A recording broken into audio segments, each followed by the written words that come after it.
In most cases, we want to be able to configure our middleware to do different things in different situations. So the way that we do that is by adding what is called an options class. The name of the options class is basically the name of the middleware and then options at the end. So in our case, that's going to be debug middleware options. So let's just go ahead and create one of those. So an options class is just a plain old C# class with properties corresponding to each one of the things we want to be able to configure inside of our middleware. In my case, I want to be able to configure two different things, so I need to add two different properties. The first one is an action of type OWIN context, which is called onIncomingRequest. And the second one is also an action of OWIN context, and it's going to be called onOutgoingRequest. Now that we have our options class, we need to get it into our middleware. Luckily, that's not a very complicated maneuver to do. All we need to do is add a second parameter to the constructor of our middleware and make sure that that second parameter is of the type of options that we want to use.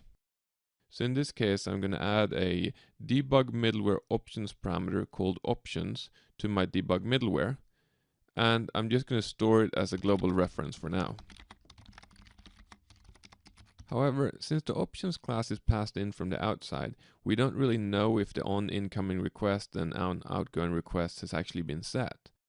So to make sure that there's actually something to execute, I'm going to do a simple null check of the onIncomingRequest.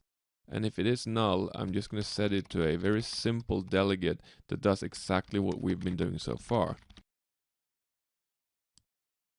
So it's just going to do debug.writeLine, incoming request, and the path. And now that I've checked the onIncomingRequest, I guess I should do exactly the same thing to onOutgoingRequest.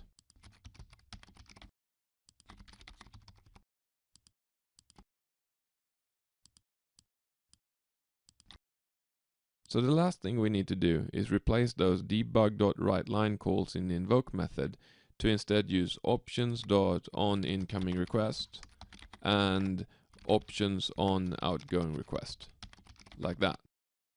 Now that the debug middleware is set up to use a debug middleware options class, it's up to us to ensure that one of those is provided to it when it's being instantiated in the OWIN pipeline. To do this, we head over to the startup class and we add a new debug middleware options instance as a parameter to the use method call where we add the debug middleware to the OWIN pipeline.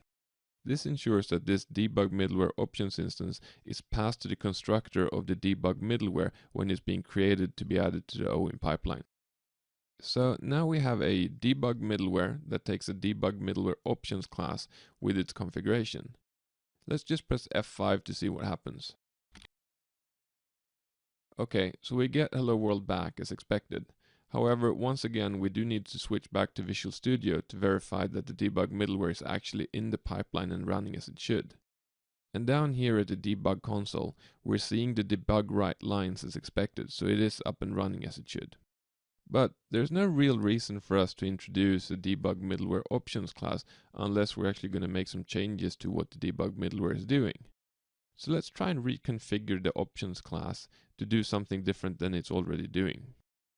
How about turning it into performance monitor that helps us keep track of how long each request takes to execute? To do this, I'm going to set the debug middleware options onIncomingRequest property to a new delegate. Inside this delegate, I'm going to declare a new variable called watch and set it to a new instance of stopwatch. Then I'm going to start that watch straight away, so it can keep track of when the incoming request started. I'm then going to place that stopwatch inside of my environment dictionary under the key debug stopwatch.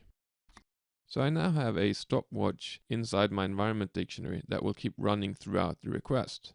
The next thing I need to do is I need to reconfigure the onOutgoingRequest. So I'm just going to add a new delegate for that one as well. Inside this delegate, I'm just going to pull out my stopwatch out of the environment dictionary using that same debug stopwatch key and cast it to stopwatch. And now that I've got hold of my stopwatch again, I'm just going to stop it straight away. Once it's stopped, I'm just going to do a simple debug.writeLine and write out request took, colon, and then add watch.elapsed milliseconds and add ms at the end, so I can see how long each request takes. And that's it. That's how simple it is to use the options class to modify the functionality of my middleware from just writing out the request path twice to instead keeping track of how long each request takes. At least in theory. I guess we need to press F5 to see if it actually works.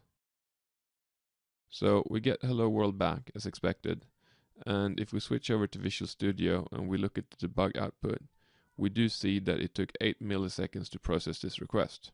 But 8 milliseconds sounds a little bit high for something this stupid, so let's just try and rerun it once more.